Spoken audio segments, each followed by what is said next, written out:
ever realized that the more you keep chasing something, the more it keeps running away from you? If you've ever found yourself overthinking and completely consumed with and obsessed with a relationship or a person or a goal, something that you want, to the point where you are literally going crazy over it, you're losing your mind, your sanity, your dignity in the pursuit of it.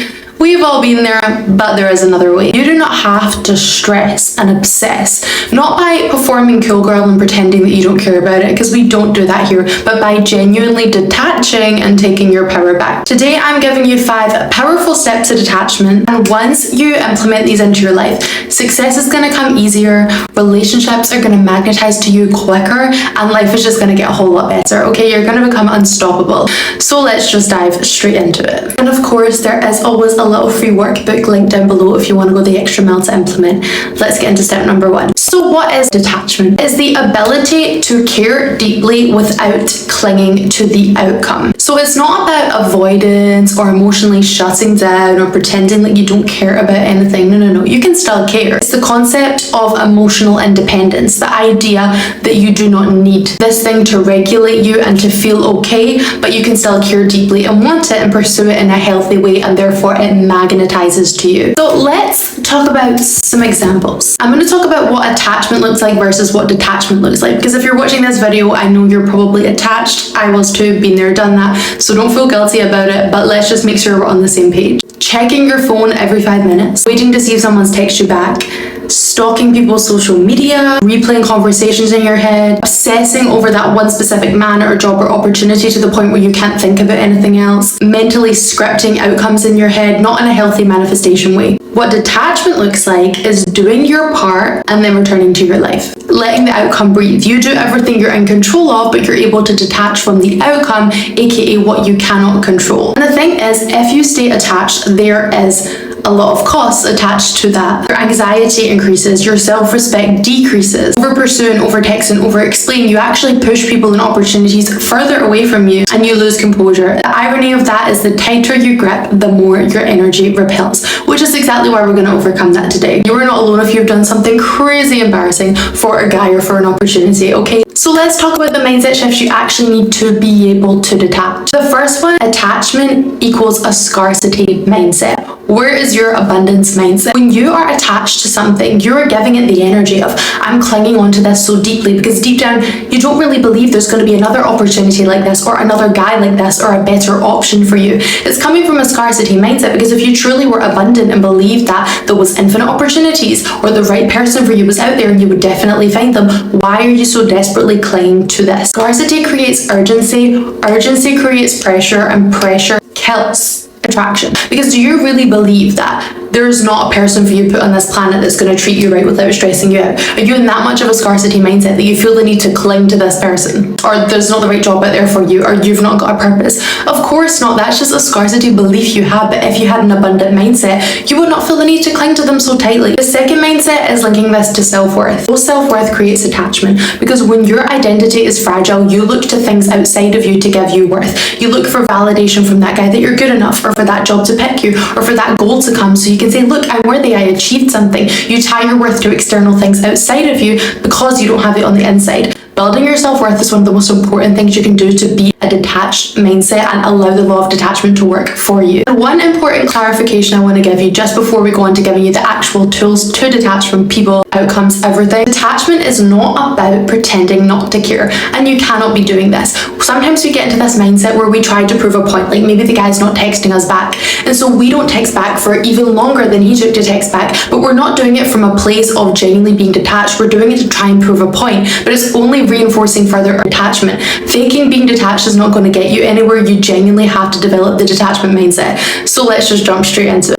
We're going to break this into 2 steps: how to actually detach and let go of someone, whether it be a friendship or relationship, and how to detach from a goal or success. So you can watch whatever part is more specific to you at this moment, or you can watch all of it if you struggle in all areas of your life, and I would, because there's gems all the way through it. So let's start with how to detach and let go of someone. When you detach, it's very important you know that it is not about separating from your feelings or suppressing them. It's about taking your feelings and taking the action and knowing that these can be different, these can be separated. You don't have to act out of emotion. You can miss someone, you can care, you can feel disappointed it didn't work out, you can be annoyed that they didn't text you back. It's valid to have those feelings. Emotional maturity is being able to sit with them without having to do something about it, without then putting your whole entire day onto obsessing over it, without having to then try and prove a point and pretend you're not bothered and pretend you're setting a boundary or go off or spiral, whatever your typical action is. So something I love to do, which is a little scripting exercise when you get the urge, I want you to just say in your head or write down on a piece of paper, this is an urge. This is just an emotional reaction. This does not demonstrate the truth or demonstrate fact or mean anything. And I want you to pause and I want you to set a 20-minute timer and do not act, because usually the emotional spike will start to die down a little bit and you can let go of that urge.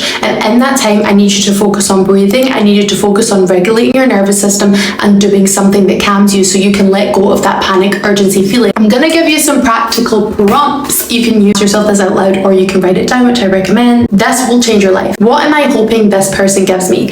So if it's somebody and they're not replying to your text, for example, what are you hoping to get by them responding to your text? If it's someone not acting the way you want, what are you hoping to get from them? So ask yourself, is it validation? Is it security I want? Is it attention? Is it certainty? Figure out where it's coming from. And then I want you to flip the script and I want you to ask, how can I give this to myself? Because a lot of the times when we are looking for things in other people and we're anxiously clinging onto them, kind of similar to what I said about self-worth, it's because we are not meeting that need internally. And so we're looking externally for it to be met. I'm going to put a bunch of examples of this on the screen because I do this all the time. When you kind of figure out what it is, you can screenshot this, it'll be in the workbook as well. You can look at, okay, what do I need? And then how can I give this to myself? This will completely change the game for you, and when you're in the habit of it, you'll start being able to notice what you need out of life, filling your cup up so much with those things and being able to detach from looking for it from other people. Okay, next we're going to talk about detaching from outcomes when it comes to success and manifestations. This is something that people really struggle with because people are like, okay, how can I want something so badly and work really hard towards it if I'm detached from it? But that is again coming back to the mindset of it is not about detaching from the thing, it's about detaching from the outcome. For example, you'll still apply to the jobs, or you'll still work on your goal, you'll still show up for the interviews, still send the email. What you're going to stop doing is obsessing over the timeline, constantly checking in, having a specific outcome fixation, and then making all of it mean something about your identity. So you need to detach it to who you're becoming as opposed to what you are getting, because who you are becoming is fully within your control, external factors are not. So if you're constantly attached to the things you can't control, then again you're constantly leaving your emotions based on what happens out with you, and therefore you could be feeling great one day and feeling awful the next day and anxious one day, and you're never going to have any control of it. Whereas if you are more attached to who you are becoming and not the outcomes, you're in full control of that, and therefore you're in full control of how you feel. So let's talk about a little reframe. Instead of going, I need this job, I need you to be like, how can I focus on becoming the woman who gets hired?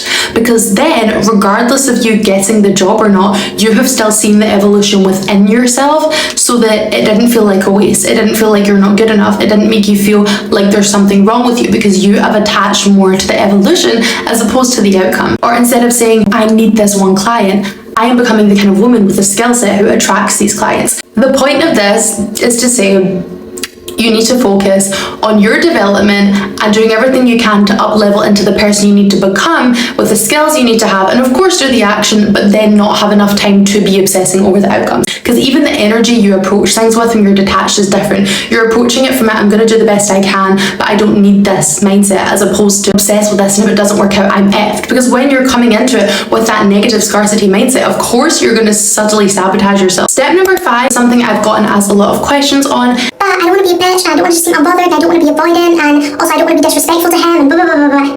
None of these are required. That is not what detachment is. I said this right at the beginning. It's still about caring deeply, just not clinging. Still be warm and caring without chasing. It's like I said before, it is in the energy. If you want something deeply, you still want that job, you want that goal, that's okay. But the most important differentiator is you don't feel like you need it in order to be worthy. You are worthy without it. So if you get it, that is a bonus. And so you can still be warm towards that guy you like, or you can still, do everything you need to do to get to that goal and be excited when you get it. It's a big difference difference between suppressing your emotions and being able to separate your actions from them. So you being like, oh, I'm just not going to care, I'm just not going to, and like pushing everything down, that is not detachment. That is you suppressing your emotions, and it's actually probably just going to contribute to you being more attached.